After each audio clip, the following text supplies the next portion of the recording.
Bonjour à tous, aujourd'hui nous allons voir une séance de la partie 3, origine de la matière des êtres vivants.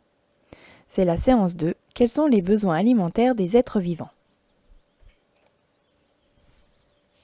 Tout d'abord les végétaux. Donc les plantes, pour une bonne croissance, ont besoin uniquement de matières minérales, c'est-à-dire l'eau, les sels minéraux, le dioxyde de carbone, et elles ont aussi besoin de lumière.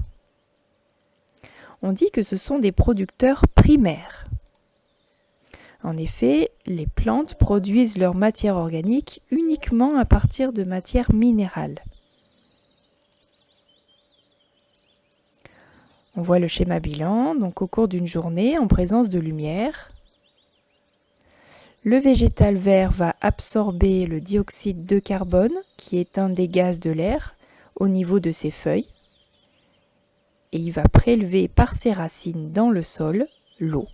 Dans l'eau, il y a des sels minéraux qui sont dissous. Pour les animaux. Pour avoir une bonne croissance, les animaux ont besoin de matière organique, c'est-à-dire de la matière produite par des végétaux ou par des animaux, et des matières minérales. Donc comme pour les végétaux, de l'eau et des sels minéraux. Sur l'illustration, on voit en effet que pour faire du lapin, le lapin, il mange de l'herbe. On dit que ce sont des producteurs secondaires. En effet, les animaux vont produire leur matière organique en consommant d'autres êtres vivants. Le régime alimentaire est différent selon les animaux. En effet, on va voir 3 types de régimes alimentaires. Certains consomment des végétaux, ils sont phytophages ou herbivores, par exemple le chevreuil, qui ne mange que des végétaux, des ronces, des feuilles, de l'herbe. D'autres mangent que des animaux, ils sont zoophages ou carnivores, par exemple la couleuvre à collier. Elle mange des lézards, des oiseaux, des insectes, des petits rongeurs. Ceux qui peuvent manger les deux, à savoir des végétaux et des animaux, sont dits omnivores. Par exemple, le sanglier d'Europe, qui va manger des vers de terre, des larves d'insectes, des œufs, donc le côté animal, mais il va manger aussi beaucoup de végétaux, des glands, des châtaignes, des tubercules, des céréales, etc. L'homme est omnivore, c'est-à-dire qu'il peut consommer des aliments d'origine animale et végétale. En effet, on voit sur les illustrations qu'il peut consommer certains animaux. Certains humains ne consomment pas les aliments d'origine animale.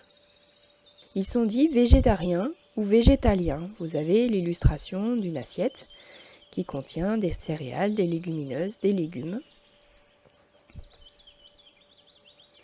En étudiant ce que mangent les êtres vivants, on peut constituer des chaînes alimentaires. Une chaîne alimentaire, c'est une suite de relations alimentaires existant entre les êtres vivants.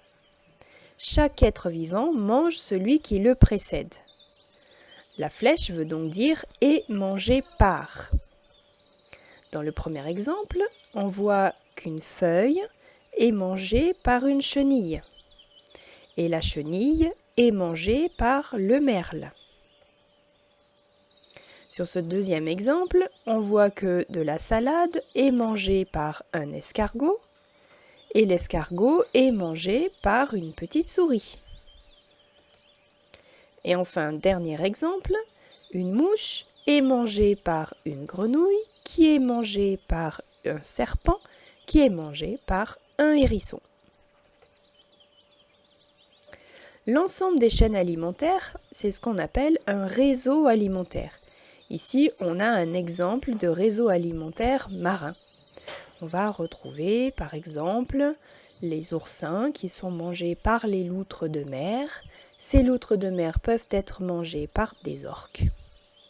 Mais on peut voir aussi que les laminaires, qui sont des algues, sont mangés par des poissons herbivores, qui sont mangés par des poissons carnivores, qui sont mangés par des phoques qui éventuellement sont chassés par les humains. Donc à partir d'un réseau alimentaire, on peut retrouver tout un ensemble de chaînes alimentaires.